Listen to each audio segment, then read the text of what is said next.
The boy's footsteps made no sound in the snow. Marcus realized this as he trudged behind Samuel through the deepening drifts, his own boots crunching with each step while the child seemed to glide across the surface like morning mist. Everything about this violated the natural order Marcus had spent 2 decades protecting. The kid should be dead, or at minimum blue-lipped and shivering, yet he moved with the easy confidence of someone taking a summer stroll. "Samuel, we need to get you somewhere warm," Marcus called out, his breath forming clouds that the wind immediately shredded. "There's a ranger station about 2 miles back down the trail." The boy didn't turn around. "That's not where we're going, Mr. Holloway." That name again. Marcus's badge read Holloway, but Samuel spoke his first name like they were old friends, like David used to do when he was excited about something, running ahead on trails just like this, pajamas peeking out from under his jacket because he'd insisted on wearing them under his clothes for double warmth. The memory hit harder than the wind. Marcus stopped walking. This was exactly why he'd requested the most remote patrol routes after David disappeared.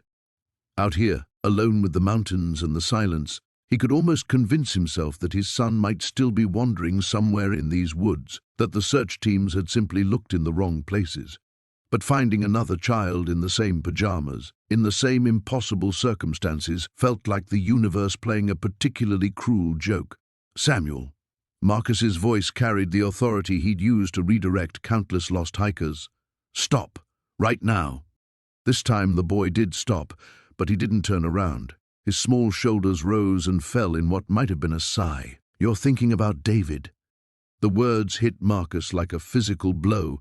He stumbled backward, nearly losing his footing on a snow-slick rock. Who told you that name?" "Nobody told me." Samuel's voice drifted back through the snow, still that strange whisper that somehow carried perfectly. "I know because he's waiting for us." Marcus's hand instinctively moved to his radio, though it had been nothing but static since Samuel started walking. Protocol demanded he call this in. Child found, possible exposure, requesting immediate medical evacuation. But his radio remained dead, and more disturbing, his GPS unit showed their location as a blank grey screen, as if they'd somehow walked off the edge of the mapped world. 23 years of mountain experience told him to turn around, to carry the boy back to safety, file his report, and let social services sort out how an 8-year-old had wandered into a blizzard and survived. But something deeper than experience kept his feet moving forward. The same instinct that had driven him to spend 3 years patrolling these mountains with the desperate hope that David might still be out there somewhere. "Where exactly are we going?" Marcus asked, though he wasn't sure he wanted to know the answer. "Home," Samuel said simply. "David's been trying to get home for a long time."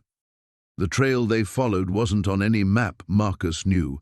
He'd hiked every official path in this section of the North Cascades, memorized every switchback and creek crossing.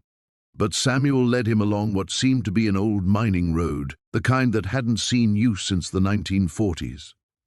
The snow revealed the faint impressions of ancient tire ruts, and occasionally Marcus glimpsed the rusted remnants of equipment that time and weather had nearly reclaimed. They were heading toward Devil's Canyon, though approaching it from an angle Marcus had never seen before. The terrain felt familiar yet wrong, like a song played in a different key. The storm seemed to be intensifying around them, yet somehow it felt warmer here than it had back at the main trail. Marcus unzipped his jacket without thinking about it, then stopped when he realized what he'd done. "The weather's changing," he said, more to himself than to Samuel. "Everything changes when you're walking home," the boy replied. David learned that. Marcus wanted to demand answers. Where Samuel had come from, how he knew David's name, why his equipment was failing, why a barefoot child was leading him through terrain that seemed to shift with each step. But the questions felt too large for this moment, too dangerous to voice aloud. Some part of him was afraid that speaking his doubts would break whatever spell was allowing this impossible thing to happen. So he followed, because what else could he do? For 3 years, he'd been walking these mountains alone, carrying the weight of unanswered questions and unfinished searches. Now, finally, someone was offering to lead him somewhere, even if that somewhere defied everything he thought he knew about these woods. The snow continued to fall, but Marcus no longer felt its bite. Ahead of him, Samuel walked with unwavering purpose toward whatever waited in the depths of Devil's Canyon, and Marcus followed, because sometimes the only way forward is to trust the very thing that terrifies you most. The warmth that shouldn't exist continued to build around them as they descended deeper into the canyon. Marcus found himself shedding layers, first his heavy ranger jacket, then his thermal vest, while trying to make sense of what was happening to the weather, to the landscape, to his understanding of these mountains he'd called home for over 2 decades. This place should have been familiar. Every ridge, every rocky outcrop, every stand of Douglas fir in the North Cascades had been burned into his memory through years of patrol routes and search patterns, especially here, in Devil's Canyon, where he'd spent countless hours during those first desperate months after David vanished. He'd rappelled down cliff faces, explored every cave and crevice, followed every game trail until his supervisors finally forced him to accept other assignments. But the path Samuel followed seemed to exist in the spaces between his memories, leading them along routes that felt ancient and forgotten. Marcus recognized individual landmarks, a lightning-split cedar, a boulder field shaped like a sleeping giant, yet their arrangement made no sense, as if someone had reshuffled a familiar deck of cards. "Samuel, how much farther?" Marcus called out, though the boy continued his steady pace without acknowledgement. The kid moved with an unsettling certainty, never hesitating at trail junctions that Marcus couldn't see until they were right upon them. It reminded him uncomfortably of how David used to navigate their weekend camping trips, somehow always knowing which fork in the path would lead to the best fishing spots, or the hidden groves where deer came to drink. David had possessed that same intuitive connection to wild places, an ability to read the landscape like other children read picture books. "The mountains tell stories, Dad," he'd said once while they sat by their campfire near Silver Lake. "You just have to know how to listen."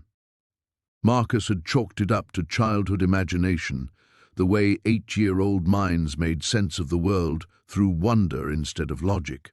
Now, he wondered if he should have listened more carefully. The mining road they followed began to show more signs of human habitation, or at least evidence of human presence from decades past. Rusted cables stretched between weathered posts, and the skeletal remains of a wooden structure clung to the canyon wall like the ribs of some massive beast. Marcus had studied the historical surveys of this area. The Goler Mining Company had operated several claims throughout Devil's Canyon in the 1930s and 40s, extracting silver and copper until the veins played out and the workers moved on to more promising territories. But those operations had been documented, mapped, and marked on geological surveys. What Samuel was showing him felt older, more hidden, as if these ruins had been deliberately concealed from official records. "The Goler folks found something they weren't looking for," Samuel said without turning around, his whispered words somehow reaching Marcus despite the distance between them and the continuing snowfall. "Sometimes when you dig deep enough, you find doors that were meant to stay closed." Marcus felt a chill that had nothing to do with the weather. He'd heard stories about the Goler operations, local folklore passed down through generations of park employees and townspeople, tales of miners who disappeared without trace, of tunnels that led to chambers that predated any known human settlement, of sounds echoing from underground that didn't match any geological phenomenon. He'd always dismissed such stories as the kind of mythology that accumulated around abandoned industrial sites, the way human imagination filled in the gaps left by incomplete historical records. But standing here now, watching a barefoot child navigate terrain that shouldn't exist, while speaking about things he couldn't possibly know, Marcus found his skepticism wavering. The snow was definitely warmer now, falling in fat, lazy flakes that melted almost as soon as they touched the ground. Steam rose from exposed patches of earth, and Marcus caught the faint scent of minerals and deep water, the smell of hot springs, though he knew of no thermal activity in this area. His radio still produced nothing but static, and his GPS remained a blank screen, as if they'd walked beyond the reach of satellites and cellular towers into some pocket of the world that technology couldn't penetrate. This was how David had vanished, not in a storm like this one, but during what should have been a routine overnight camping trip near Thunder Creek. Marcus had woken to find his son's sleeping bag empty, his boots still by the tent entrance, fresh tracks leading into the forest in bare feet. The search teams had followed those tracks for 2 days before they simply ended at a granite outcrop, as if David had sprouted wings or been lifted into thin air. He walked this same path, Samuel said, and Marcus realized the boy had stopped moving. They stood at what appeared to be a crossroads, though Marcus could only see the trail they'd been following. Samuel pointed toward a gap between 2 massive boulders that Marcus would have sworn hadn't been there moments before. This is where David learned the truth about coming home. Marcus stared at the opening, feeling something vast and terrible shifting in the depths of his understanding. After 3 years of questions without answers, someone was finally offering to show him where his son had gone. The question was whether he was brave enough to follow. Marcus stood at the threshold between the known and unknowable, his breathing shallow in the impossible warmth that now surrounded them. The gap between the boulders seemed to pulse with its own rhythm, like the entrance to some vast lung drawing breath from the earth itself. Everything rational in his mind screamed warnings. This was wrong, impossible, dangerous. But the desperate father in him had already made the choice before his conscious mind could intervene. "David is really through there?" His voice came out smaller than intended, stripped of the authority that had carried him through 2 decades of mountain rescues and crisis management. Samuel turned for the first time since they'd left the main trail, and Marcus felt his breath catch. The boy's eyes held depths that belonged to someone far older, as if centuries of knowledge had been compressed into that 8-year-old face. But more disturbing was what Marcus saw reflected in those depths, his own desperation, his own guilt, his own terrible need to believe that redemption was still possible. "David's been waiting," Samuel said simply. "But he can't come back the way he went in. Someone has to go to him first." The implications of those words hit Marcus like a rock slide. "You're saying he's alive? After 3 years he's alive in there?" "Alive is complicated." Samuel's whisper seemed to echo off the boulder walls, multiplying until it sounded like a chorus of children speaking in unison. "Time moves differently where he is, where they all are." They? But Samuel had already turned back toward the gap, which Marcus could now see wasn't merely an opening between rocks. It was a passage that sloped downward into darkness, lined with stone that gleamed with an inner phosphorescence.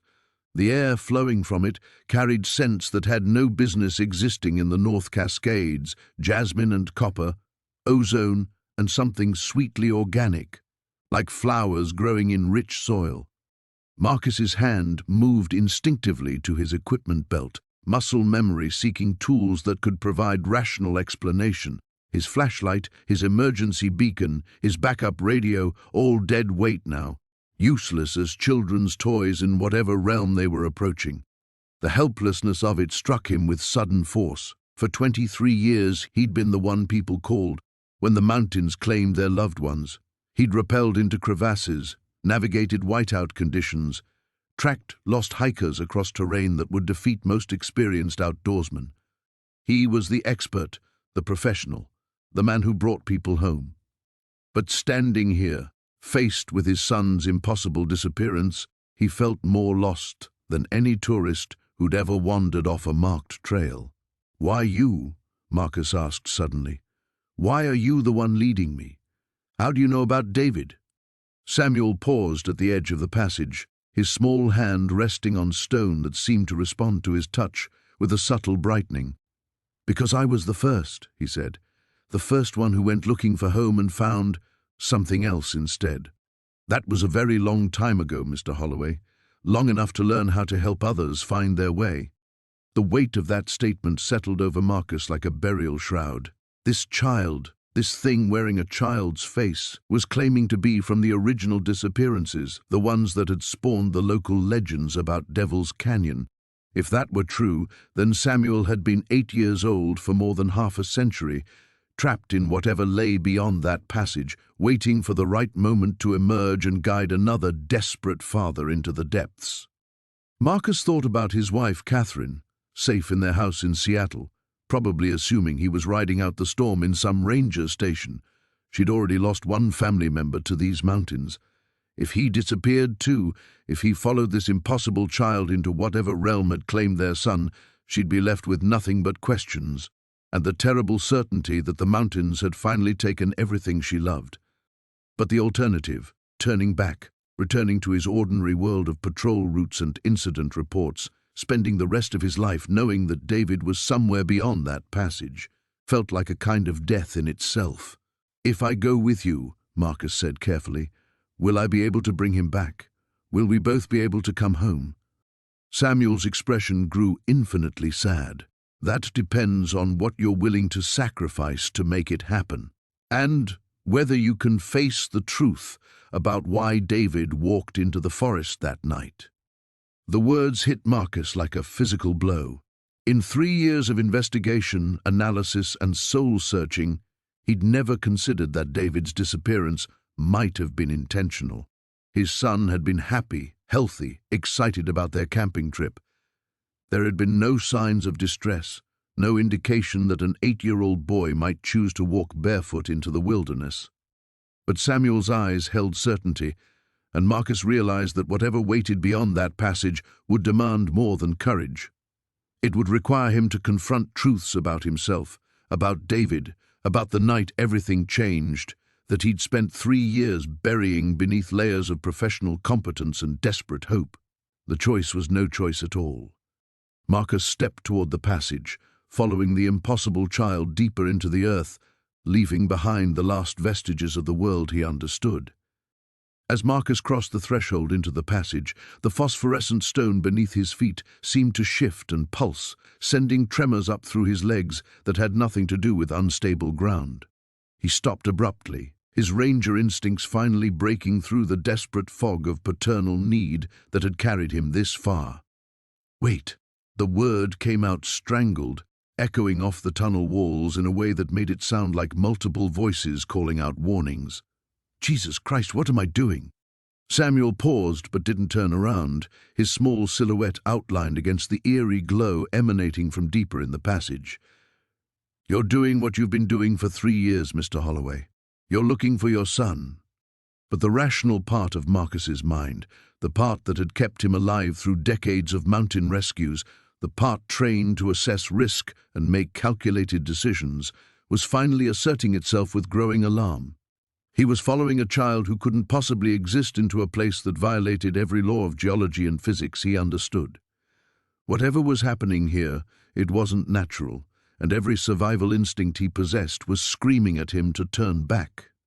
"This is insane," he whispered, pressing his palms against the stone walls for support. The rock felt warm, almost alive, with a subtle pulse that matched his own accelerated heartbeat. "I'm a park ranger. I don't believe in whatever this is. I believe in search grids and GPS coordinates and evidence." "You believed David was dead," Samuel said quietly. "Was that evidence or was that fear?" The question cut deep because Marcus knew the truth he'd never admitted to Catherine, never spoken aloud even to himself. After 6 months of fruitless searching, he'd begun to hope his son was dead. Death was clean, final, comprehensible. Death meant David hadn't suffered, hadn't spent years lost and afraid in the wilderness. Death meant closure, grief with boundaries, a tragedy that could eventually be processed and accepted. But this, the possibility that David was alive somewhere beyond normal space and time, trapped in whatever realm lay ahead, offered no such comfort. It suggested suffering beyond measure, a child caught between worlds, waiting for rescue that might be impossible to deliver. "What if I can't bring him back?" Marcus's voice cracked on the words. "What if I go in there and I can't help him, can't save him? What if I just make everything worse?" For the first time since they'd entered the passage, Samuel turned to face him fully. In the strange light, the boy's features seemed to shift subtly, as if Marcus were seeing multiple faces occupying the same space. Samuel, but also other children, dozens of them, their eyes holding the same ancient sadness. "What if you could have saved him 3 years ago?" Samuel asked. "What if there were signs you missed, choices you could have made differently? What if David walked into the forest that night because of something you did or didn't do?" The words struck Marcus like physical blows, each one targeting fears he'd carried in the darkest corners of his mind since the night David disappeared. He thought about their last conversation around the campfire, David asking questions about the old mining stories, about whether people could really disappear forever in the mountains. Marcus had dismissed those questions, changed the subject to more practical matters like tomorrow's hiking route. He thought about waking up to find David's sleeping bag empty, about the precious minutes he'd wasted assuming his son had just gone to relieve himself in the woods, about the way David's tracks had looked in the morning light, not panicked or wandering, but purposeful, as if he'd known exactly where he was going. "I should have watched him more carefully," Marcus whispered. "I should have known something was wrong. I'm supposed to be the expert. I'm supposed to keep people safe in these mountains. And now you have a chance to try again," Samuel said. "But only if you're willing to face what really happened that night. Only if you're ready to admit what you've been hiding from yourself." Marcus felt the weight of his equipment belt, the radio that no longer worked, the GPS that showed only blank grey, all the tools of his profession, useless now when he needed them most. He was stripped down to nothing but his own choices, his own courage or cowardice, his own willingness to confront the unthinkable. Behind him lay the world he understood, patrol routes and incident reports, search grids and protocols, a life built on the illusion that mountains could be tamed through knowledge and preparation. Ahead lay only darkness and impossible promises, the chance to find his son at the cost of everything he believed about reality. And underneath it all, the terrible suspicion that Samuel was right, that David's disappearance hadn't been random, that somewhere in Marcus's memories of that night was a truth he'd been too afraid or too guilty to acknowledge. The passage stretched ahead, warm and phosphorescent and patient, waiting for him to choose between the safety of ignorance and the terrible risk of truth.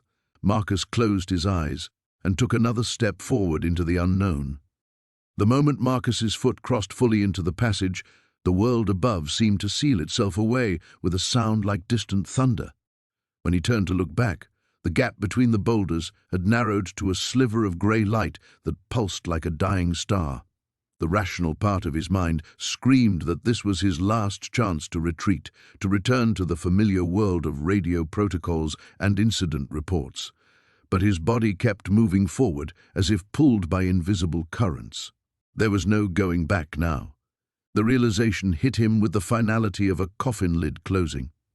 "The passage remembers everyone who walks it," Samuel said, his whispered voice carrying impossible distances in the phosphorescent tunnel.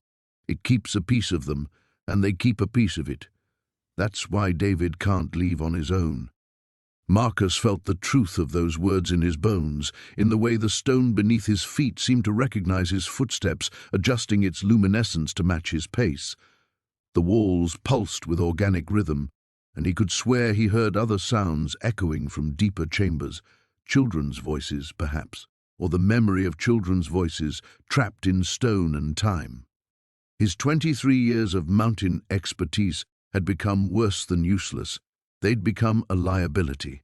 Every instinct trained by decades of wilderness experience told him that passages didn't glow from within, that stone didn't pulse with life, that lost children didn't remain 8 years old for half a century. But denying the evidence of his senses wouldn't change the fact that he was walking deeper into impossibility with each step.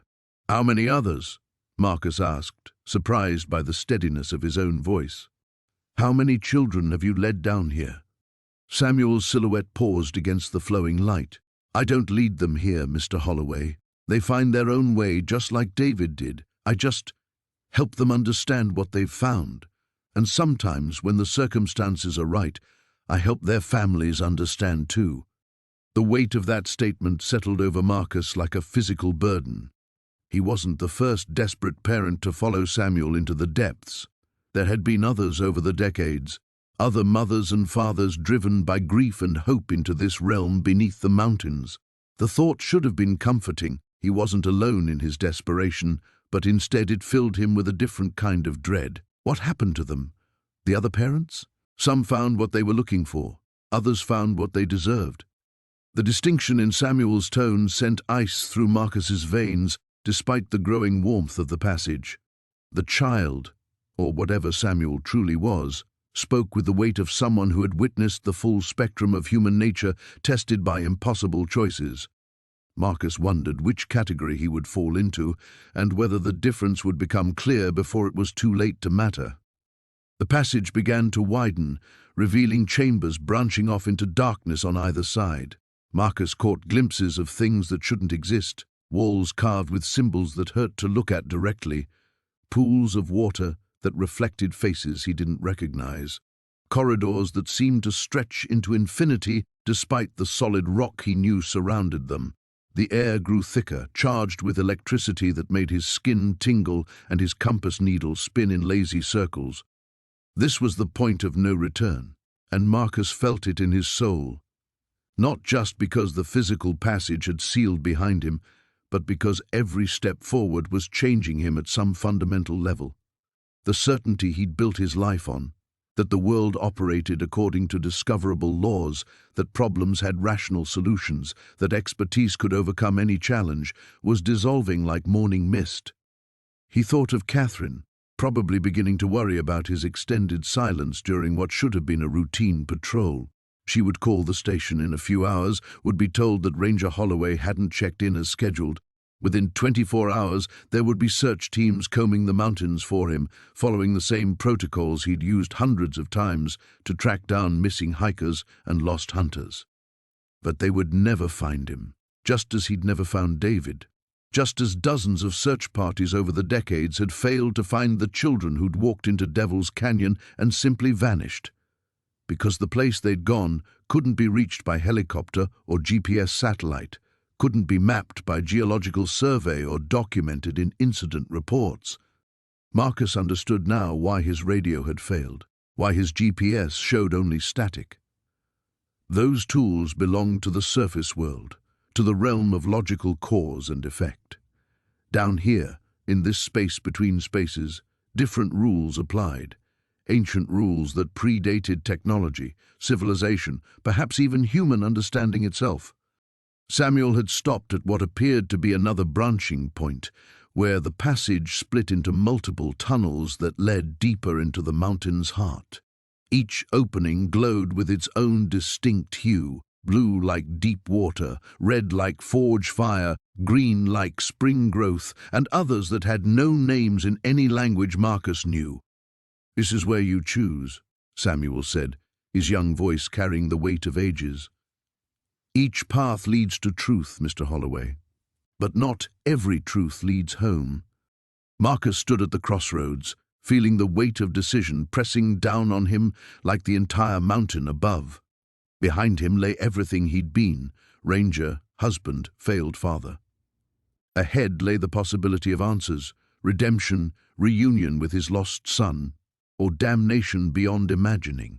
He chose the path that glowed like firelight and stepped deeper into the mystery. The firelit passage engulfed Marcus in heat that had nothing to do with temperature.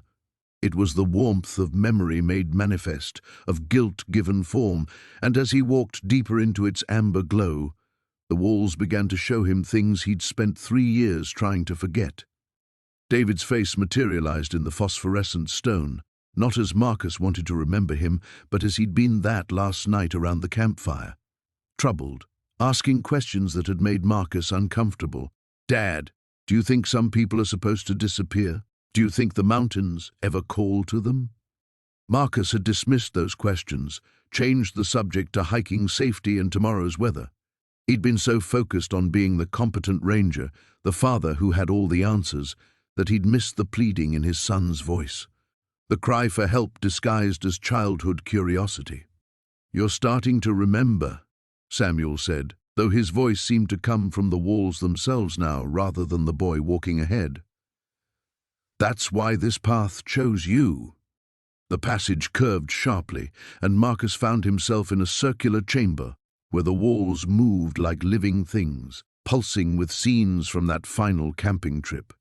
He watched himself setting up their tent with military precision, checking and rechecking equipment, lecturing David about proper wilderness protocol, all while his 8-year-old son grew quieter, more withdrawn, clutching a small object that Marcus only now realized he'd never seen clearly. What was he holding? Marcus whispered to the moving walls. The stone responded, zooming in on David's small fist. Inside, barely visible between his fingers, was a piece of metal, corroded, ancient-looking, carved with symbols that matched the ones Marcus had glimpsed in the outer passages. "He found it earlier that day," Samuel explained, materializing beside Marcus like a ghost-given substance. "While you were checking the perimeter of your campsite, one of the old mining tokens buried in the creek bed. They call to certain children, Mr. Holloway, children who feel lost in the world above." The implications hit Marcus like a landslide. David had been drawn here, marked somehow by whatever force controlled these tunnels. The camping trip hadn't been random bad luck, it had been orchestrated, a trap disguised as father-son bonding time. "You knew," Marcus said, the words scraping his throat raw. "When you approached me in the storm, you knew I'd brought my son here to die." "You brought your son here because you thought it would fix things between you," Samuel corrected. "Because Catherine had been pushing you to spend more time with him, and you thought a weekend in the mountains would prove you were a good father. But David was already changing, already hearing the call. You just provided the opportunity." The chamber walls shifted, showing Marcus another memory, one that made his knees buckle. David, 3 days before the trip, standing in their kitchen while Marcus packed gear. The boy had been different then, Marcus realized with growing horror. Distant, speaking in whispers when he thought no one was listening. How had Marcus missed the signs? How had a man trained to read the wilderness failed so completely to read his own child? "The mountains don't take children randomly," a new voice said from across the chamber. Marcus spun to see a woman emerging from what had appeared to be solid rock, middle-aged, wearing clothes from decades past, her eyes holding the same ancient sadness as Samuel's. "They take the ones who are called, the ones who don't fit in the surface world." "Sarah Whitmore," Samuel said by way of introduction. "She followed her daughter down here in 1987, chose to stay when she learned the truth." Sarah stepped closer, her form solid but somehow translucent, as if she existed in multiple dimensions simultaneously. "My Rebecca had been sleepwalking for months before she disappeared, drawing pictures of tunnels and underground chambers she'd never seen. I thought it was trauma from the divorce, but it was really the call, the recognition that she belonged somewhere else." Marcus felt reality fracturing around him like ice under pressure. "You're saying David wanted to disappear? That he chose this?" "I'm saying he was chosen," Sarah replied. "And deep down, you knew it. That's why you've punished yourself for 3 years, not because you failed to protect him, but because part of you was relieved when he was gone." The words struck Marcus with the force of absolute truth. He staggered backward, his equipment belt suddenly feeling like it weighed 1,000 pounds. All those sleepless nights, all the guilt and desperate searching, underneath it all had been a terrible secret relief. David had been becoming someone Marcus didn't recognize, someone who whispered to shadows and drew disturbing pictures and asked questions that made his father's skin crawl. The perfect camping trip had been Marcus's last attempt to reclaim the son he understood, the normal boy he'd thought he was raising. When David vanished, part of Marcus had wondered if this was simply how the story was always meant to end. "The question now," Samuel said, his child's voice carrying impossible authority, "is whether you're ready to face him as he truly is, or whether you'll try to drag him back to a world where he never belonged." Marcus stared at the impossible woman before him, Sarah Whitmore, mother of a daughter who'd vanished decades ago. Her presence in this place beneath the mountain meant only one thing. She'd made the same journey he was making now, faced the same terrible revelations about her lost child. The weight of that realization pressed against his chest like a physical force. "How long have you been here?" he managed to ask. "Time works differently in the deep places," Sarah replied, her voice carrying echoes of the mother she'd once been. "Rebecca needed me to understand before I could see her again. The understanding, it changes you, marks you, makes it impossible to return to the surface world unchanged." Samuel moved between them, his small form somehow commanding the attention of both adults. "Your son is waiting, Mr. Holloway, but the chamber where he dwells won't open unless you're truly prepared for what you'll find.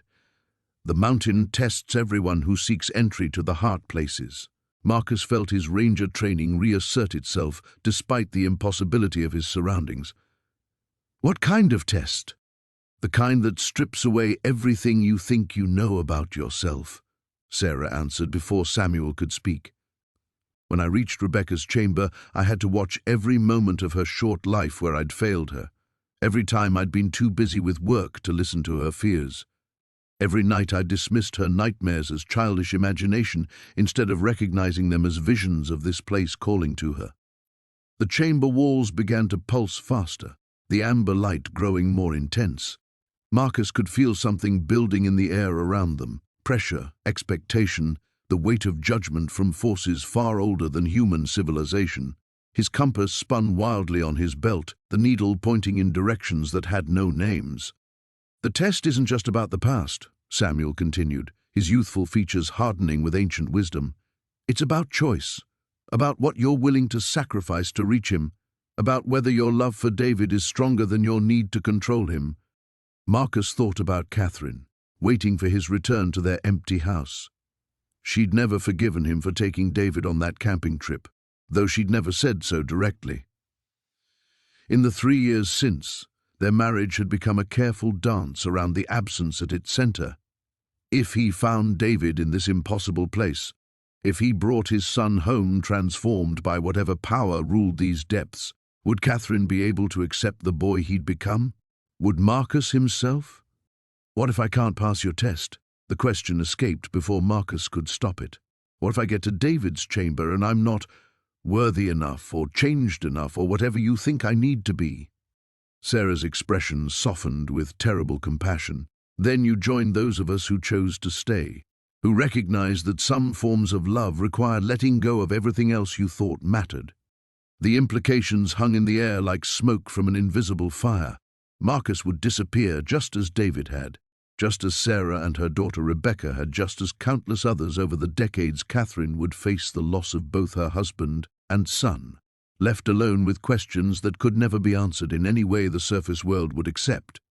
But the alternative, leaving David trapped in whatever lay ahead, walking away from this one chance at reunion, felt like a betrayal beyond forgiving.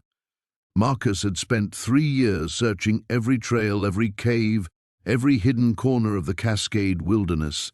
He'd followed false leads and chased shadows, driven by the desperate hope that somewhere in the vastness of the mountains his son still waited for rescue. Now he stood at the threshold of finding David, and the cost was everything he'd built his life around. His marriage, his career, his understanding of how the world worked, his very identity as a man who solved problems through knowledge and preparation. "The chamber is close now," Samuel said, beginning to move toward another passage that had opened while Marcus wrestled with his fears. "Can you feel it?" Marcus could. There was a pull in his chest, a magnetic draw that grew stronger with each heartbeat. Somewhere ahead, beyond veils of impossible geology and time itself, David was waiting.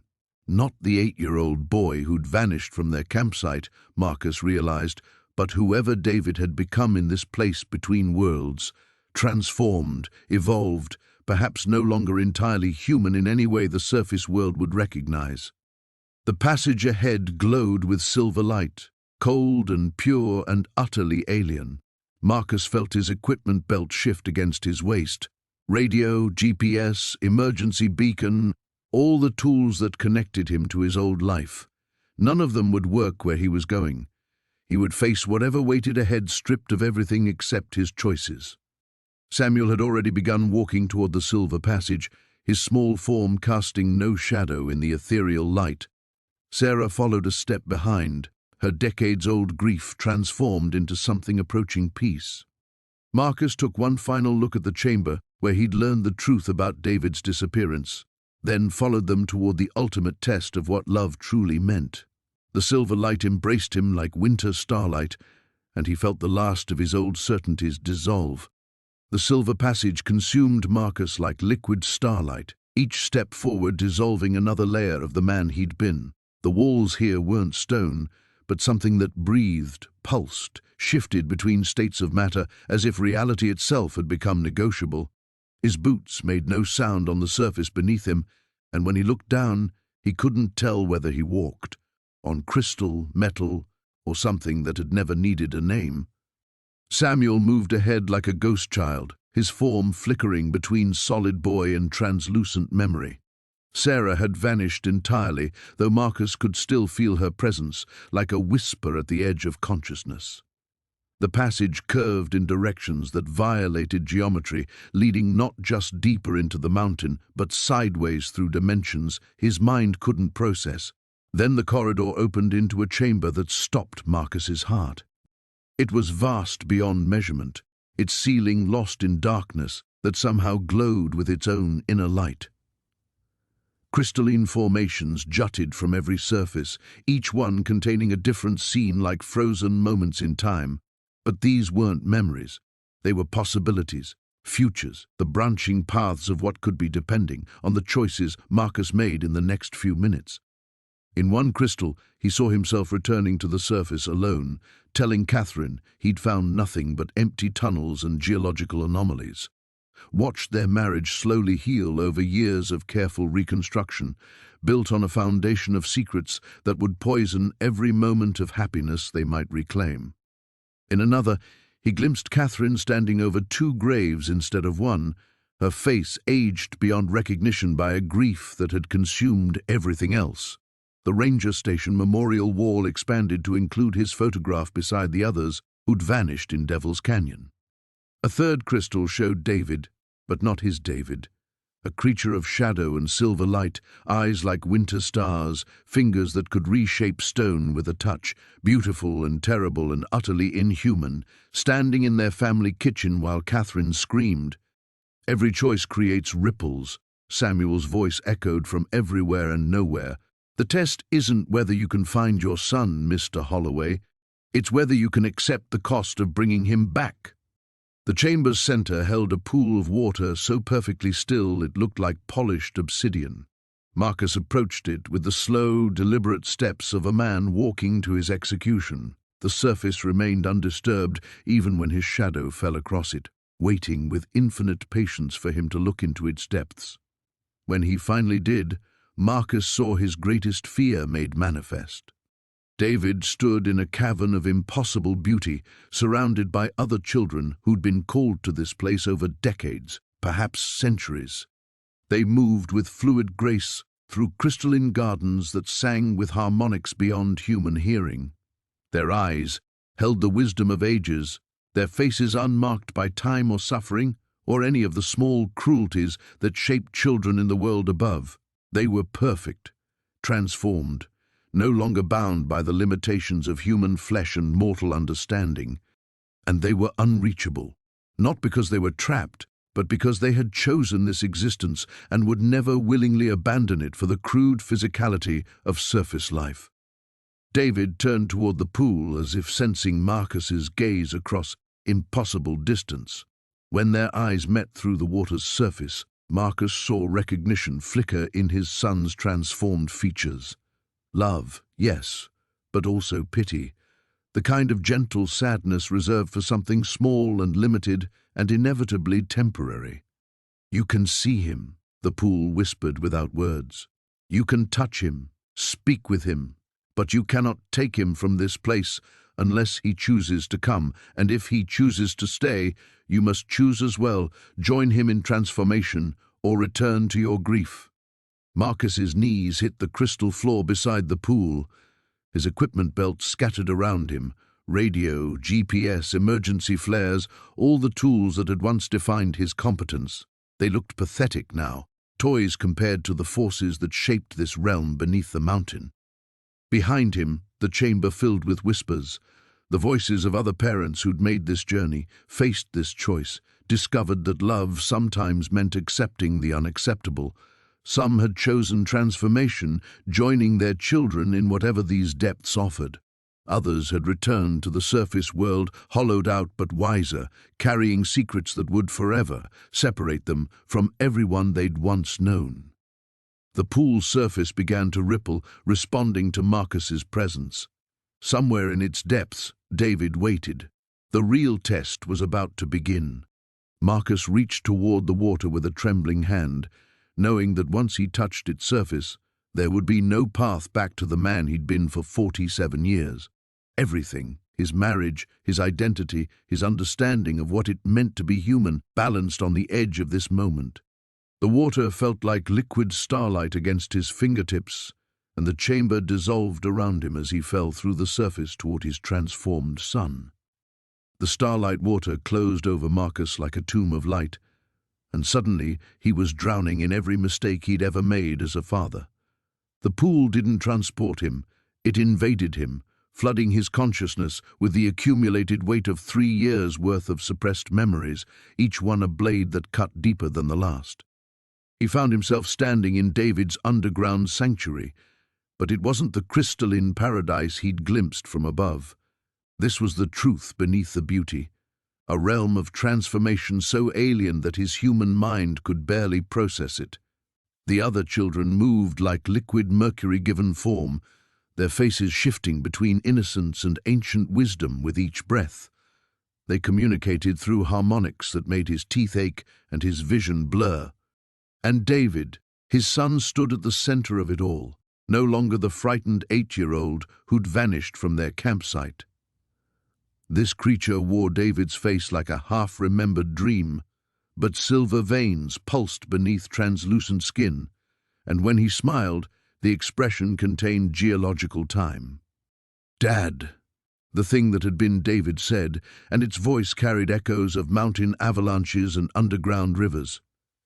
"You finally made it." Marcus tried to step forward, to embrace his son, but his body wouldn't obey. The air itself resisted him, thick as honey and charged with electricity that raised every hair on his arms. This wasn't a reunion, it was a visitation, and he was the ghost haunting a world where he didn't belong. "I came to bring you home," Marcus managed, though the words felt like lead in his mouth. Each syllable cost him something vital, some piece of the man he'd been. David's laughter was the sound of crystal formations growing in the dark. "Home? Dad, I am home. Look around you." Marcus forced himself to truly see the chamber for the first time. The crystalline growths weren't decorations. They were alive, breathing, part of a vast organism that encompassed the entire mountain system. The children weren't prisoners here. They were organs in something unimaginably vast and ancient, components in a consciousness that predated human civilization by eons. "The camping trip," Marcus whispered. "When you disappeared—" "I didn't disappear," David interrupted. "I was invited, called. The metal token I found in the creek, it was a key, Dad, a recognition. I'd been hearing the mountain's voice for months, but I was too afraid to answer. Until that night when you fell asleep reading your topographic maps instead of the story I'd asked for." The memory hit Marcus like a physical blow. Their last night together, David had been unusually clingy, asking for one more story, one more song, one more few minutes of attention. But Marcus had been obsessed with planning their hiking routes, checking weather patterns, ensuring every detail of their father-son bonding experience was properly managed. He'd kissed David's forehead absently and told him to go to sleep. "You slipped away while I was plotting coordinates," Marcus said, understanding flooding through him like poison. "I went to where I belonged, where children like me have always gone when the surface world becomes too small to hold us." David gestured to the other transformed children, and Marcus saw the family resemblances, features that suggested decades of disappearances. of parents who'd spent years searching for children who'd never wanted to be found. "But Catherine, your mother, she needs you. We both do." David's expression shifted, showing something that might have been pity. "Mom knew I was different. That's why she kept pushing you to spend more time with me. She hoped you could fix whatever was wrong, make me normal. But there was nothing to fix, Dad. I was just becoming what I was meant to be." The truth of it crushed Marcus like an avalanche. Every family dinner where David had sat silent and strange, every parent-teacher conference about his adjustment issues, every night Catherine had looked at him with worried eyes. They'd all been trying to force their son to a shape that could never contain what he really was. Marcus reached out desperately, but his hand passed through David's shoulder like smoke. The connection he'd hoped to re-establish, the moment of recognition and love that would justify everything he'd sacrificed to get here, it crumbled to ash between his fingers. "I can't touch you," he said, the words breaking something fundamental inside his chest. "No," David agreed gently. "The transformation makes physical contact impossible until you choose your own change." "But Dad," his voice took on urgency, the first purely human emotion Marcus had heard since entering the chamber. "You don't have to choose right now. Samuel brought you here because you needed to know I was safe, that I chose this. But the choice to join me or leave, that's still yours." Marcus looked around the chamber one final time, seeing clearly now what his options really were. He could surrender his humanity, undergo whatever metamorphosis would allow him to remain with his transformed son, or he could return to the surface alone, carrying the knowledge that David was alive but lost to him forever. Either way, the father he'd been, the man who'd believed love could solve anything if you just tried hard enough, was already dead. The silence that followed David's words stretched like a chasm between worlds. Marcus stood in the impossible chamber, feeling the weight of revelation settle into his bones like lead. But it wasn't just the truth about David that was reshaping him. It was the realization of what he'd been running from for 3 years. "You knew," Marcus whispered, the words torn from somewhere deeper than his throat. "Before the camping trip, before you found that token, you knew you were different. And I—" He stopped, unable to finish the sentence that would damn him completely. David's transformed features softened with an understanding that transcended his physical age. "You were afraid of me." The accusation hung in the crystalline air like a blade, and Marcus felt the last of his protective lies crumble away. Not just afraid, terrified. Of his son's strange silences, of the way David could sense emotional undercurrents that adults worked desperately to hide, of the night he'd found the boy standing motionless in their backyard at 3 a.m., claiming he was listening to the mountain's dreams despite being 30 miles from the nearest peak. "The camping trip wasn't about bonding," Marcus said, the admission feeling like pulling barbed wire from his chest. "It was about fixing you. I thought if I could just get you away from everything else, show you how to be normal. You thought you could love me back into the shape you wanted," David finished. "Make me into the son who would play catch instead of collecting strange stones, who would ask about sports instead of why the trees whispered different things in different seasons." Marcus closed his eyes, but the memories came anyway. Every time he'd changed the subject when David asked unsettling questions, every suggestion that his son play with regular kids instead of spending hours alone in the woods behind their house, every careful deflection when Catherine tried to discuss David's differences as if ignoring them would make them disappear. "I failed you long before you vanished," Marcus breathed. "I was failing you every day." "Yes," David said simply, and somehow the gentleness in his voice was worse than anger would have been. "But Dad, you weren't failing because you were cruel. You were failing because you were scared, and I understand now why you had to be scared." The chamber around them pulsed with amber light, and Marcus felt the mountain itself listening to this conversation. Judging, weighing. The other transformed children had moved closer, their alien faces holding expressions of curiosity rather than hostility. They recognized him as what he was, another parent who had loved imperfectly, desperately, destructively. "The night you fell asleep reading maps instead of telling me a story," David continued, I lay in my sleeping bag listening to you mutter about elevation changes and trail conditions, and I realized you'd brought me here hoping the wilderness would change me into someone you could understand, someone you wouldn't have to be afraid of loving. Marcus felt something break open in his chest, not his heart, but something deeper. The careful fortress of rationalization he'd built around his parenting failures, his marriage troubles, his desperate need to control and categorize and manage everything that threatened his sense of order. David's disappearance hadn't been a random tragedy. It had been an escape from a father who saw his child as a problem to be solved rather than a person to be accepted. When I slipped away that night, David said, "I wasn't running from you. I was running towards something that would never ask me to be smaller than I was." The revelation hit Marcus with the force of an avalanche. For 3 years, he'd cast himself as the grieving father, the dedicated searcher, the man whose love was so pure it drove him into the wilderness again and again seeking his lost child. But the truth was uglier. He'd been seeking redemption for sins he'd never admitted committing, trying to undo the damage of a lifetime of emotional abandonment disguised as parental concern. "I drove you away," Marcus said, and for the first time since entering this impossible place, he felt the weight of genuine truth. "Every day of your life I was driving you away from me." David nodded, and in that gesture, Marcus saw not just his transformed son, but all the children throughout history who'd been called to this place. The sensitive ones, the strange ones, the ones whose gifts terrified the adults meant to protect them. They hadn't been stolen, they'd been refugees. "But you followed me here anyway," David said, "through impossible terrain, past every rational boundary. Why?" Marcus looked at his son, really looked, seeing past the translucent skin and silver veins to something he'd been too frightened to recognize before. Not a broken boy who needed fixing, but a being of profound power who had always been reaching towards something larger than human understanding, beautiful in ways that had nothing to do with normalcy.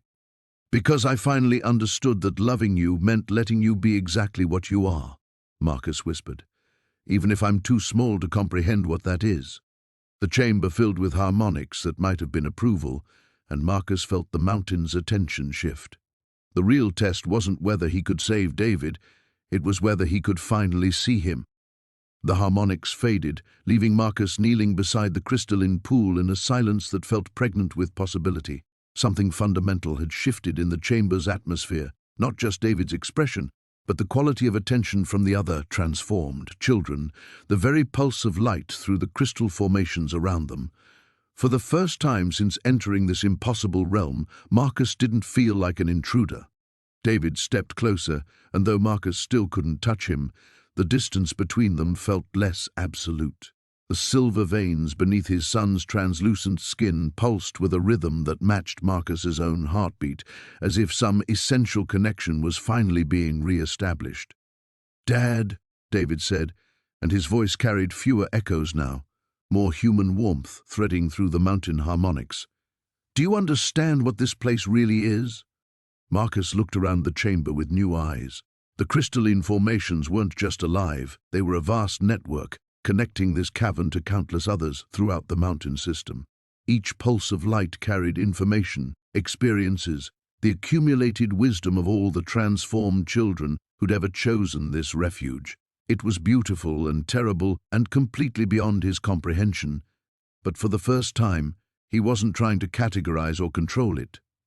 "It's where children come when the surface world becomes too dangerous for what they are," Marcus said slowly. "A sanctuary, but also a transformation that changes them forever. The mountain has been calling to children like us for thousands of years," David confirmed. "The sensitive ones, the different ones, those who can hear frequencies that hurt normal ears and see patterns that normal eyes can't process. We come here not because we're lost, but because we're finally found." One of the other transformed children, a girl who might have been 9 or 90, her face shifting between ages with each breath, moved closer to David. When she placed her hand on his shoulder, Marcus saw sparks of communication pass between them, entire conversations compressed into moments of contact. Sarah's been here since 1987, David translated. She says her parents searched for 2 years before they stopped. They never understood that she hadn't been taken, she'd been invited. The weight of it settled over Marcus like a heavy coat. Decades of missing children, parents who'd never known their sons and daughters were safe, families destroyed by mysteries that weren't really mysteries at all. And yet, as he watched David interact with his transformed siblings, Marcus couldn't bring himself to feel anger at the mountain's call. These children weren't prisoners. They were refugees who'd found something their birth families could never have provided. "Samuel," Marcus said, realizing, "the boy who led me here. He's like you." David's expression grew complicated. "Samuel is older than the rest of us. He was one of the first to be called, back when the transformation was less refined. He retained more of his human appearance, which allows him to serve as a bridge between worlds.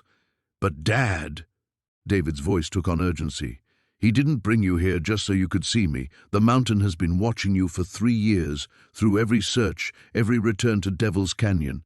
It's been testing you. Testing me for what? To see if you could change. If a parent could learn to love what they feared, accept what they couldn't control." David gestured to the chamber around them. Other parents had been brought here over the decades. Some chose transformation to stay with their children. Others returned to the surface carrying the knowledge of where we'd gone. But you're the first who's been offered a third option. The pool beside Marcus began to glow with renewed intensity, its surface rippling despite the absence of any wind. In its depths, images began to form, not the branching possibilities he'd seen before, but something that looked almost like a map. Tunnels and chambers, pathways that led not deeper into the mountain, but back toward the surface world. "The mountain wants to establish a new kind of connection," David explained. "For too long, the choice has been absolute, transformation or abandonment. But there are more children on the surface who need refuge, and more parents who could learn to understand rather than fear what their children are becoming. You could be the bridge, Dad, the one who helps families find each other across the divide." Marcus stared at the images forming in the pool, understanding slowly dawning. Not salvation or damnation, but purpose. A role that would require him to become something new while remaining fundamentally himself. He would return to the surface, but not as the man who'd entered these depths. He'd carry knowledge that would forever separate him from his old life, but also make new kinds of connection possible. "Catherine," he whispered, "how could I explain any of this to her?" "Mom knows more than you think," David said gently. "She's been waiting 3 years for you to stop running from the truth about our family, about what I was becoming and what you were afraid to see." The chamber pulsed with anticipation, and Marcus felt the weight of choice settling over him once again. But this time, it didn't feel like a burden. It felt like the first real opportunity he'd had in 3 years to become the father David had always needed, not by bringing him home, but by finally understanding what home really meant. Marcus felt the chamber's expectation like a physical pressure against his chest, but for the first time since beginning this impossible journey, the weight didn't crush him. It anchored him. He looked at his transformed son, then at the pathways forming in the crystalline pool, and understood that this moment had been building since the night David first mentioned hearing the mountain's dreams. "I accept," he said, the words coming not from his mind, but from some deeper place where his love for David intersected with his long-buried capacity for wonder. "I'll be the bridge." The chamber erupted in harmonics that felt like celebration, but David's expression remained serious. "Dad, you need to understand what this means. You'll return to the surface, but you won't be unchanged. The mountain will mark you. Other gifted children will be drawn to you, and you'll know them for what they are. Some parents will hate you for it. The authorities will think you're delusional when you try to explain why certain missing children shouldn't be searched for." Marcus nodded, thinking of all the cases he'd read about over the years. Children who'd vanished without a trace, leaving behind families destroyed by unanswered questions. How many of them had been calls rather than kidnappings? How many parents were still searching for children who'd found exactly where they belonged? "There will be others like me," Marcus said, understanding flooding through him. Other parents who need to know their children are safe, even if they can't bring them home. And children who need guidance before they make the choice, David added. Some can be helped to navigate the surface world despite their gifts. Others will need to know this refuge exists. You'll be able to tell the difference. The pool's images shifted, showing Marcus glimpses of his future role. A teenage girl standing alone in a convenience store, her eyes tracking patterns of movement invisible to everyone else. A young boy whose nightmares contained prophetic fragments that terrified his family. Children who would sense in Marcus something they'd never encountered, an adult who recognized their difference without fear. But other images came too. Catherine's face when he tried to explain where David really was. The look in his supervisor's eyes when he attempted to describe what he'd discovered in Devil's Canyon. The isolation that would come with carrying impossible knowledge in a world that demanded rational explanations. The cost, Marcus said quietly. It's not just about accepting your choice anymore. It's about becoming someone no one from my old life will be able to understand. David moved closer, and though they still couldn't touch, Marcus felt his son's presence like warmth against his skin. Mom will understand, Dad. She spent 3 years knowing you were hiding from something. When you finally tell her the truth, all of it, she'll be relieved you've stopped running. The truth of it hit Marcus with startling clarity. Catherine's growing distance over the past 3 years hadn't been grief driving them apart. It had been his lies.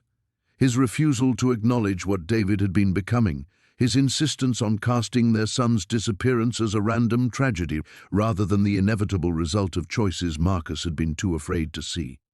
She knew I was failing him, Marcus breathed. All those conversations I shut down, all the times I changed the subject when she tried to talk about David's differences. She was trying to get me to see what he needed. And now you can give her what she's been waiting for, David said. Not David himself, but the truth about where he is and why he had to go. The knowledge that her love didn't fail him, that he's safe and chosen and exactly where he belongs. Marcus felt something shift inside his chest, a realignment of everything he thought he knew about love and loss and redemption. He'd entered these depths believing he was on a rescue mission, but the real rescue had been of himself, from the fear that had made him a stranger to his own son, from the guilt that had poisoned his marriage, from the desperate need to control outcomes rather than accept mysteries. The pathways in the pool grew brighter, more defined. Marcus could see the route that would take him back to the surface, but he could also see that the man who emerged would carry fundamental changes. His eyes would hold depths that hadn't been there before. His voice would carry harmonics that certain children would recognize like a beacon. He would be marked by this place in ways that couldn't be hidden or explained away. The final confrontation isn't down here, Marcus realized suddenly. It's up there, when I have to face the world with this knowledge, when I have to become something I've never been. David nodded gravely. The mountain's gift isn't just understanding, it's responsibility. Are you ready for that, Dad? Ready to spend the rest of your life helping families navigate truths that most people will never be able to accept? Marcus looked one last time around the chamber that had shattered and rebuilt him. Then he stepped toward the glowing pathways in the pool, feeling the mountain's approval flow through him like electricity. I'm ready, he said, and meant it completely. The pool's surface erupted in blinding light as Marcus stepped forward, but instead of the expected sensation of water, he felt himself caught in currents of pure energy. The chamber dissolved around him, and for a terrifying moment he was suspended in absolute void. No up, no down, no sense of his own body. Then the mountain's voice spoke directly into his consciousness, bypassing his ears entirely. You have chosen the hardest path, it said, the words carrying the weight of geological ages. Neither transformation nor ignorance, but the burden of knowing what others cannot accept. We will remake you, Marcus Holloway, but you will remain yourself. The contradiction will be your greatest challenge. Pain, unlike anything Marcus had ever experienced, tore through him, not physical agony, but something deeper, Every cell in his body seemed to vibrate at a new frequency, aligning with harmonics that human flesh was never meant to contain. He felt his consciousness expanding, pressing against the boundaries of his skull, touching vast networks of information that stretched throughout the mountain system and beyond. Through the transformation, he sensed David's presence like an anchor, holding him steady as fundamental changes rewrote his neural pathways. New chambers opened in his mind, designed to process experiences that defied rational explanation. His vision sharpened beyond normal human acuity, allowing him to perceive energy patterns that had always been there but invisible. His hearing extended into ranges where the mountain's children communicated in frequencies that would sound like wind to unaltered ears. But the greatest change was in his heart. The fear that had defined his relationship with mystery for 47 years simply evaporated, replaced by a deep acceptance of phenomena beyond his understanding. He felt the presence of every transformed child in the mountain's care, their contentment and purpose flowing through him like a river of peace. This wasn't loss, it was evolution. Now comes the true test, the mountain's voice continued. You carry our mark, but you must return to a world that will see it as madness. Your first challenge waits above. The void around Marcus began to solidify, but not into the familiar chamber where he'd spoken with David. Instead, he found himself standing in a tunnel he didn't recognize, its walls carved with symbols that seemed to shift when he wasn't looking directly at them. Behind him, the passage descended into depths that sang with the voices of the mountain's children. Ahead, weak daylight filtered down from what might have been the surface. But between Marcus and that light stood a figure that made his newly expanded perception recoil in recognition. Samuel, the boy who had led him into this impossible realm, waited motionless in the tunnel's center. But this wasn't the 8-year-old child who had walked beside him through the blizzard. This Samuel stood revealed in his true form, ancient beyond human comprehension, his body a shifting amalgamation of all the children who had ever accepted the mountain's call. His eyes held the accumulated wisdom and pain of a century of transformations, and when he spoke, his voice carried echoes of every family that had ever lost a gifted child to the depths. The mountain chose you because you have suffered enough to understand necessity, Samuel said, his form flickering between the innocent boy Marcus remembered and something far more primordial. But understanding and accepting are different challenges. Your final test is not knowledge, it's faith. The tunnel around them began to shift, walls flowing like liquid stone to reveal glimpses of the surface world. Marcus saw Catherine sitting alone in their kitchen, staring at David's empty chair with an expression of exhausted hope. He saw his supervisor reviewing missing person reports, adding new names to an ever-growing list of vanished children. He saw families destroyed by unanswered questions, parents who had given up everything searching for answers that could never bring their children home. You will return to them carrying impossible truths, Samuel continued. You will know which children are called and which are truly lost. You will sense the gifted ones before they make their choice, and you will guide some families to understanding while others curse your name. The knowledge will isolate you from everything you once considered normal. Marcus felt the weight of what he was accepting settle over him like a mantle. Not just David's transformation, but his role as guardian of a secret that could comfort some families and devastate others. Every missing child case would become personal. Every frightened parent would see in his eyes a truth they might not be ready to accept. But you will also save families from years of futile searching, Samuel said, his ancient features softening slightly. You will help parents understand their strange children before fear drives them away. You will be the bridge between worlds that have been separated too long. The daylight ahead grew stronger, and Marcus felt the mountain's pull beginning to release him. But Samuel stepped closer, his form stabilizing into that of the innocent boy who had walked through the blizzard. Are you ready to face a world that will call you mad for speaking truth? Samuel asked. Ready to carry knowledge that will make you a stranger in your own life? Marcus looked back toward the depths, where David waited with his transformed siblings, then ahead toward a surface world that would never look the same. The choice was no longer whether to accept what had happened, it was whether he had the courage to become what the world needed, even if it meant becoming someone no one recognized. "I'm ready," he said, and stepped toward the light. But as Marcus moved forward, Samuel's form exploded outward, filling the tunnel with a presence that wasn't benevolent guidance, but something far more ancient and hungry. The innocent boy's face stretched into a mask of fury, eyes blazing with the accumulated resentment of every child who had ever been abandoned by the surface world.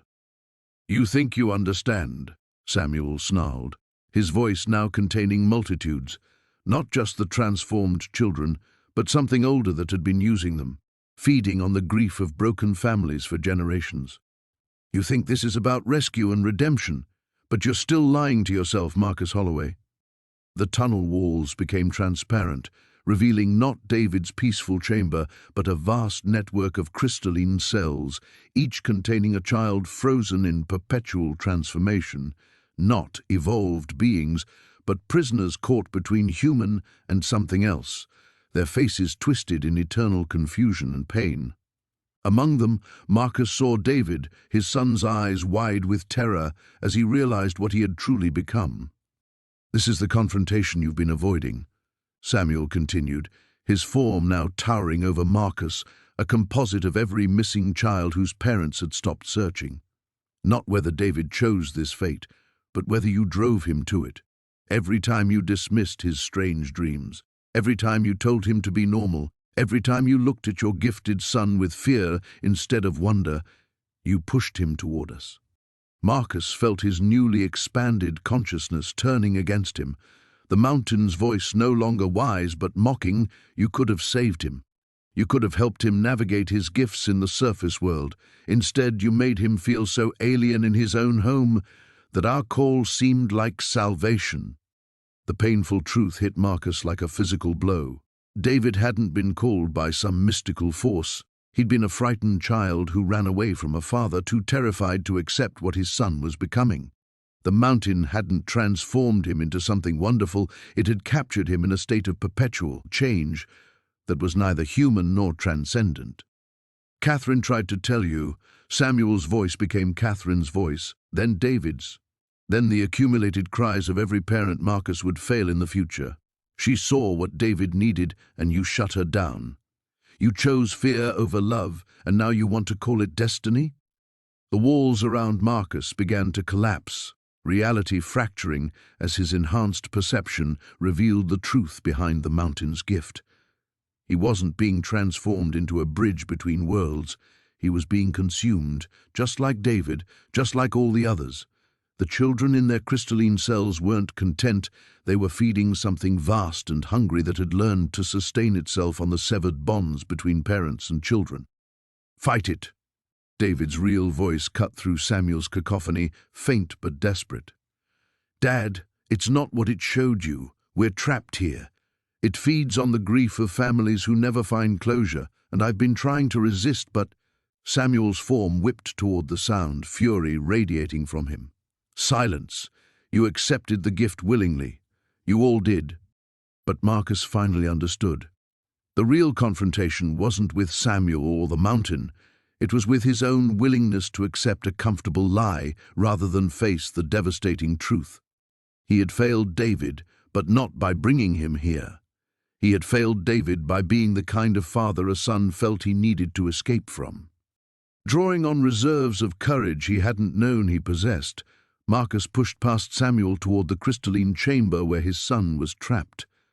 The ancient entity roared behind him, the tunnel collapsing as it abandoned its pretense of wisdom and revealed its true nature, a parasite that had been feeding on severed family bonds for generations. "David!"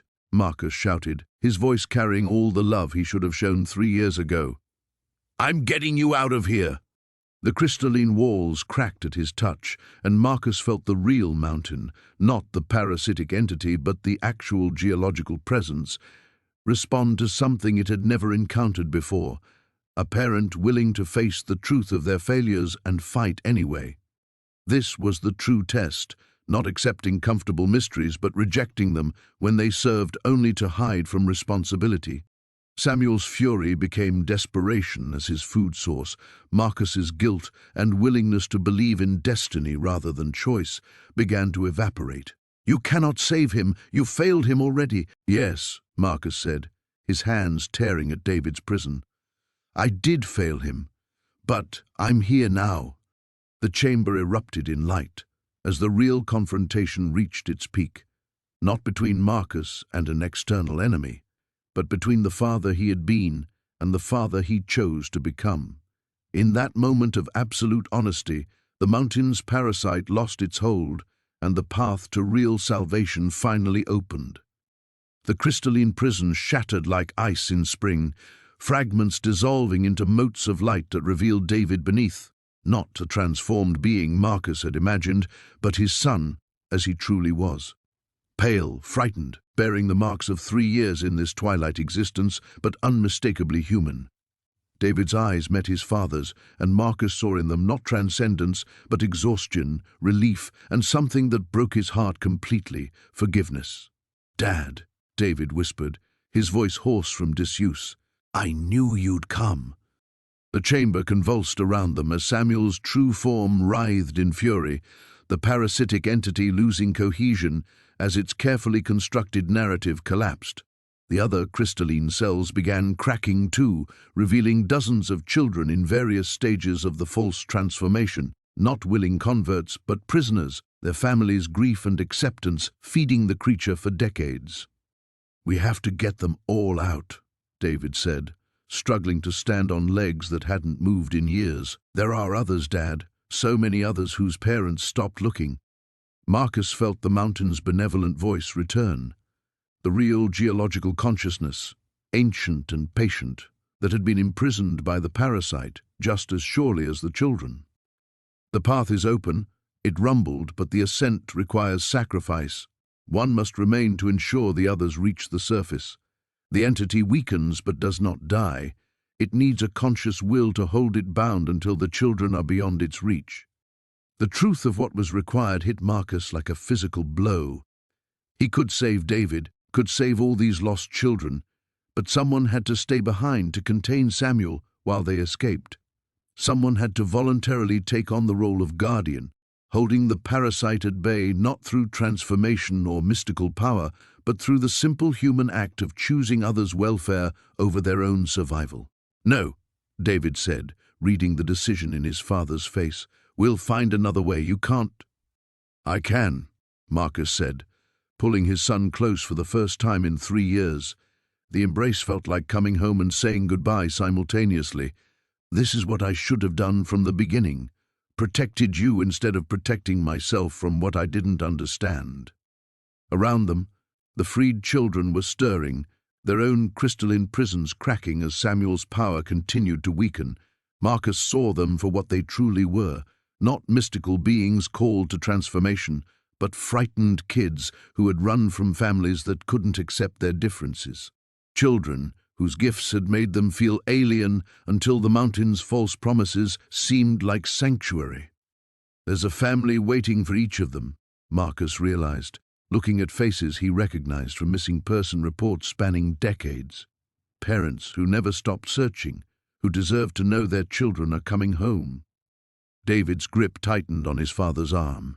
"The mountain showed me things, Dad. Visions of you living with this knowledge, helping other families.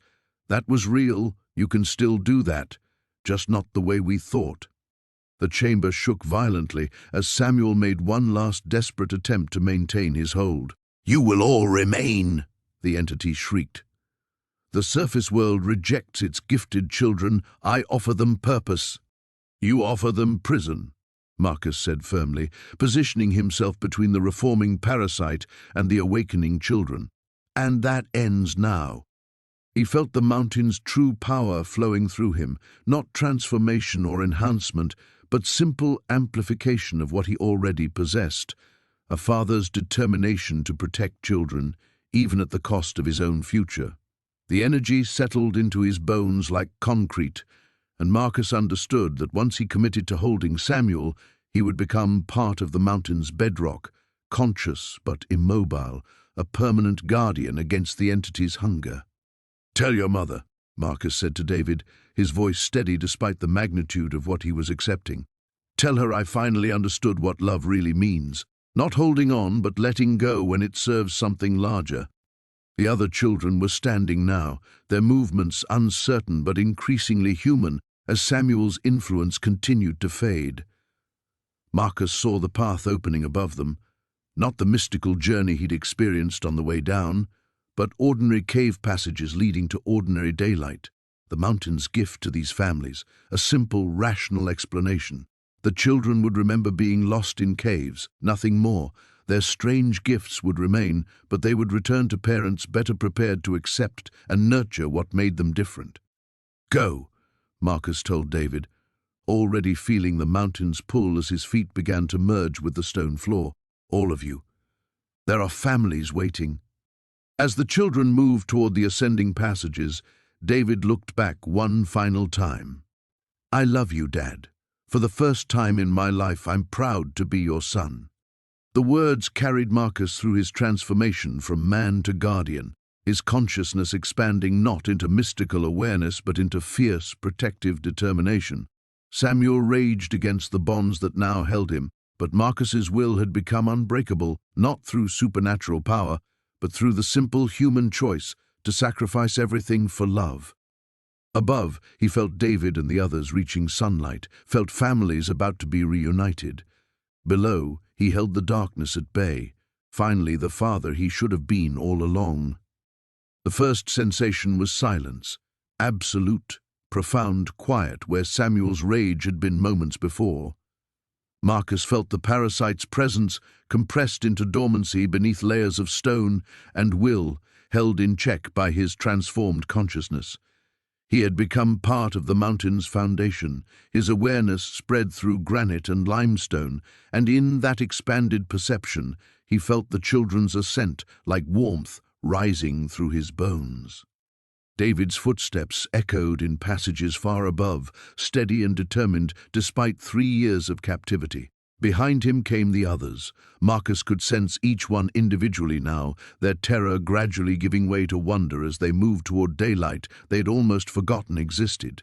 A girl named Emma, who had vanished from Portland 5 years ago. Twin boys from Seattle whose gifts had manifested as shared dreams. Dozens of children whose families had never stopped searching, never stopped hoping. The mountain's true voice whispered through Marcus's transformed consciousness. They will remember caves and getting lost, nothing more. Their gifts remain, but the trauma fades. The surface world will receive them as survivors, not mysteries. Marcus felt profound gratitude for this mercy. These children would return to families who had been refined by loss, parents who would welcome strangeness, as long as it came with their child's heartbeat. The false transcendence Samuel had offered would be replaced by something far more valuable. Human love that had learned to accept rather than fear difference. Hours passed, or perhaps minutes. Time moved differently when consciousness spanned geological layers. Marcus felt the first child emerge into sunlight, felt the shock of recognition from a search and rescue team that had been combing these mountains for weeks. Radio chatter exploded across emergency frequencies as impossible discoveries cascaded one after another. Children who had been missing for years, walking out of caves in groups, confused but unharmed. David's emergence hit Marcus like lightning through stone. His son's voice calling out coordinates, requesting medical assistance for the younger children. Professional, competent, alive. Marcus felt Catherine's name spoken into radio static, felt the coordinates racing toward his wife through communication networks that would bring her running to these mountains within hours. The reunion would be everything Marcus had dreamed of for 3 years. Catherine holding their son while he whispered explanations about cave systems and underground streams, about finding other lost children and helping them navigate to safety. The truth, but not the whole truth. The mountain's gift to his family, a miracle that wouldn't destroy their sanity. But Marcus also felt what came after. David's careful omission of his father's presence, the search teams that would comb these caves for weeks without finding any trace of the ranger who had first responded to reports of a child wandering in the storm. Eventually, Marcus Holloway would be listed as another victim of the mountains he had tried to protect, a tragic footnote to the miracle of the children's return. Catherine would grieve him, but she would have David back. His son would carry the real truth, would know his father had chosen love over survival, had finally become the parent David had always needed. That knowledge would shape David into someone who could bridge the gap between gifted children and the families who struggled to understand them. The work Marcus might have done in life, his son would accomplish instead. Deep beneath the mountain, Samuel stirred against his bonds, testing the strength of Marcus's will. The entity whispered seductive possibilities, escape, reunion, the chance to see his family again.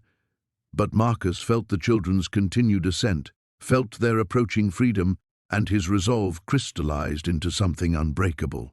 "They go home," Marcus said to the darkness. "All of them. That's what matters." Samuel's response was a wave of fury that crashed against Marcus's consciousness, like tide against stone. But Marcus had become something the parasite couldn't comprehend, a parent who had finally learned the difference between protecting himself and protecting his child. The entity's power, built on exploiting the selfish aspects of parental love, found no purchase against sacrifice freely chosen. The last child emerged into daylight, and Marcus felt the mountain's satisfaction settle around him like an embrace. Generations of imprisoned children were finally free, walking toward families who would receive them as miracles rather than mysteries. David was safe, Catherine would have their son back, and somewhere in the caves above, search teams would spend months looking for a ranger whose body would never be found.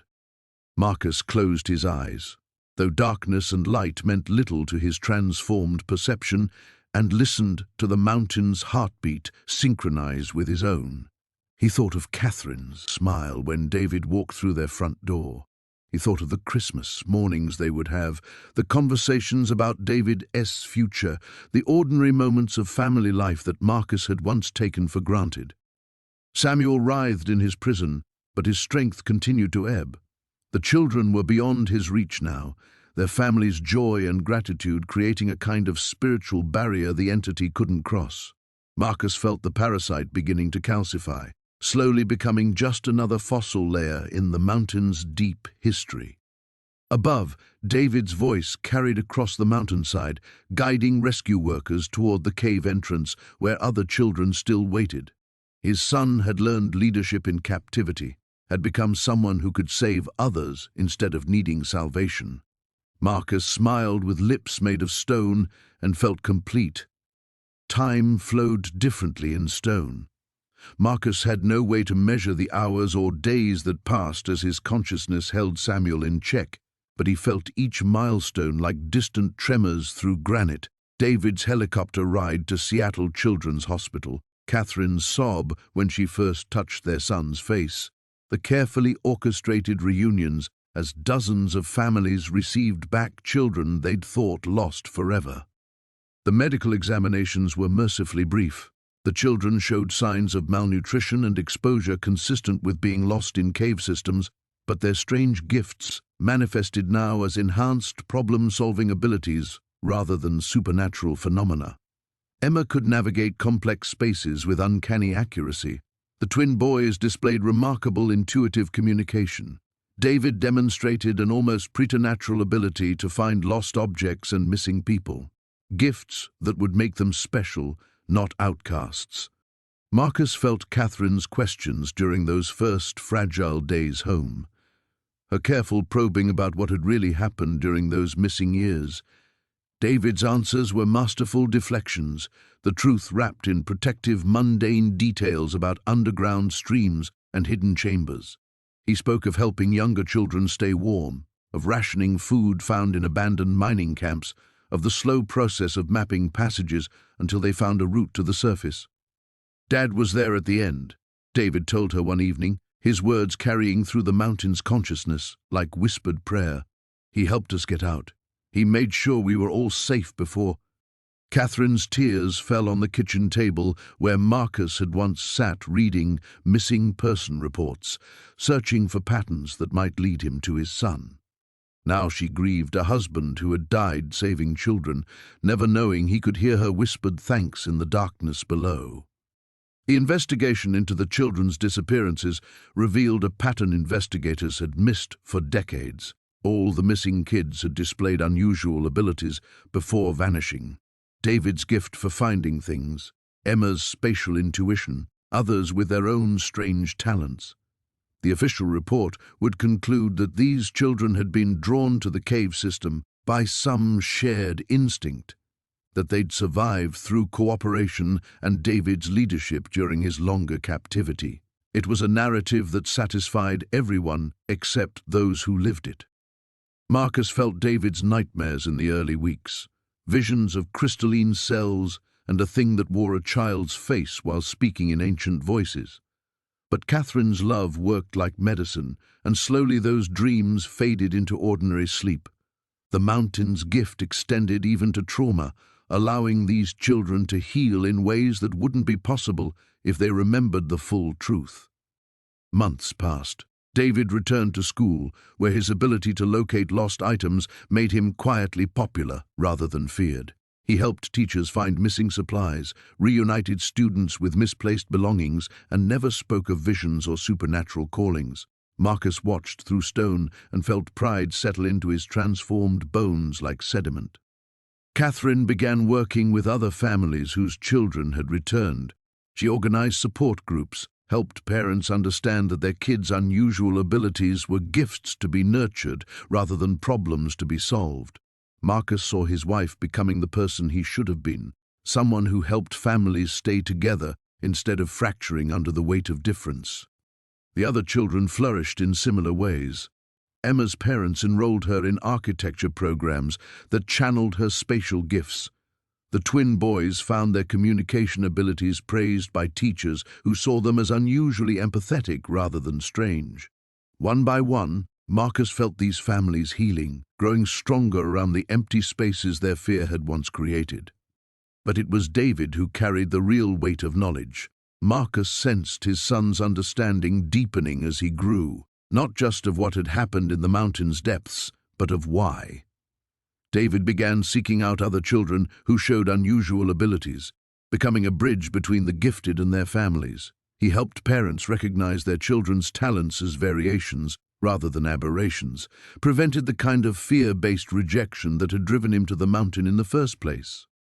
"I know you're still there, Dad," David whispered one night during a camping trip near the mountain's base. His words penetrated stone and found Marcus's consciousness like light finding water. "I can feel you sometimes. I wanted you to know I understand now what you did for me, what you did for all of us."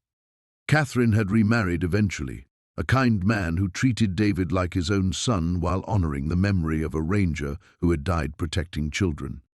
Marcus felt no jealousy, only gratitude that his family had found wholeness again. David called his stepfather by name and saved the word Dad for moments like this when he spoke to the mountain and knew Marcus was listening. Years flowed past like seasons through stone. Samuel remained dormant, compressed beneath layers of will and sacrifice into something fossil still. The children grew into adults who used their gifts to help others, who raised families that celebrated difference rather than feared it. Emma designed spaces that helped lost people find their way home. The twins became therapists who specialized in family communication. David became a search and rescue coordinator whose success rate bordered on the miraculous. They had all returned to the world, but transformed, not by supernatural forces, but by the simple human choice to love more fully than their fear. 23 years had passed since Marcus first encountered Samuel wandering through that October blizzard. The mountain's consciousness had grown quieter over the decades, his awareness settling into something like peaceful meditation.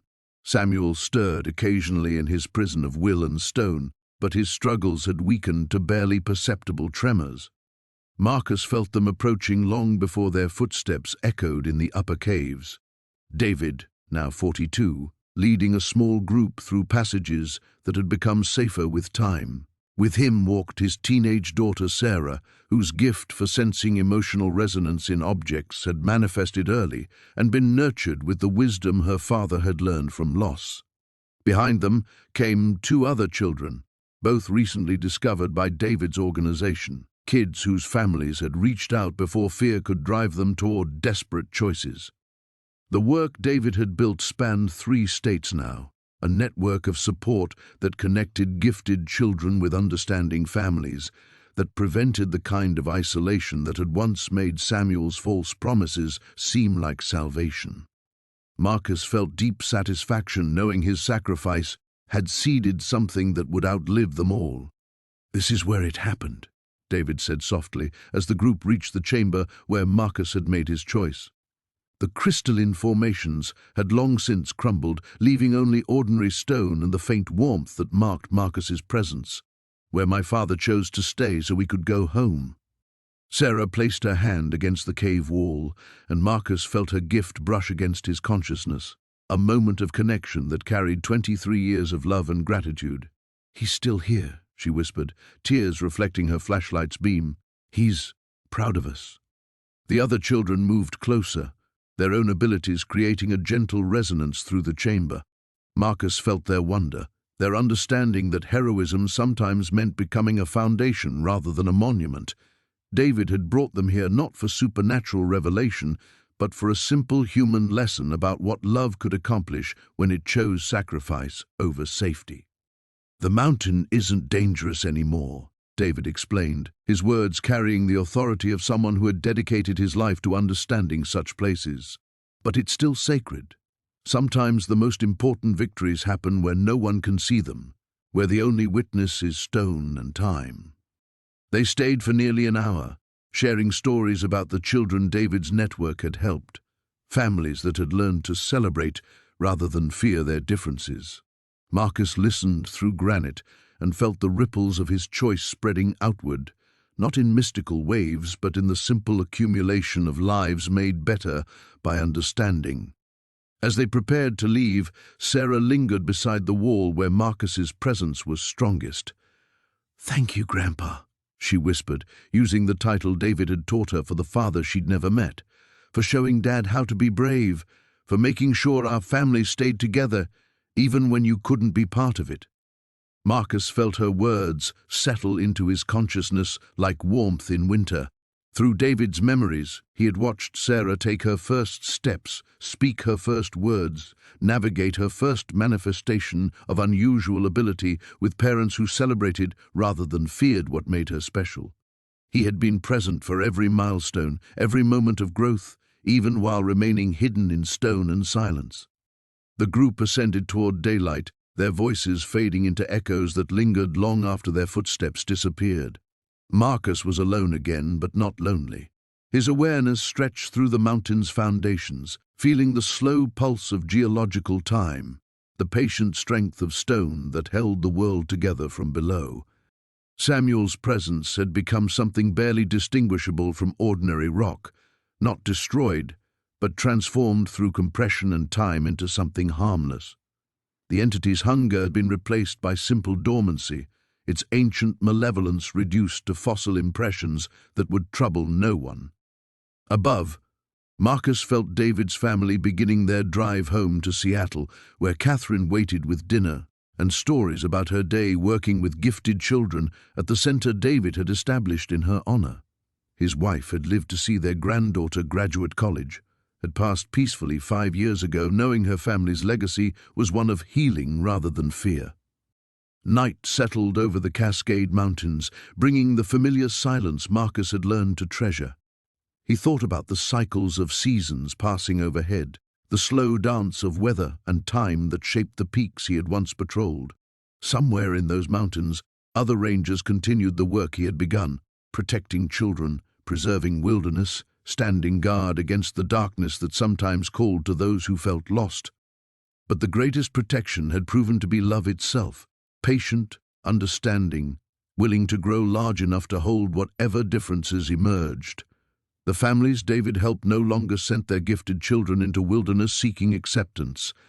They found it at home, in communities that had learned to see strangeness as strength. Marcus closed his consciousness around that truth and settled deeper into stone, becoming foundation rather than guardian, support rather than sentinel.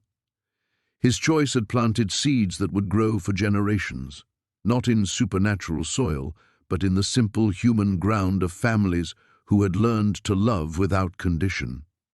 Above him, stars wheeled through seasons toward futures bright with possibility, and Marcus rested in the knowledge that his son would meet them unafraid.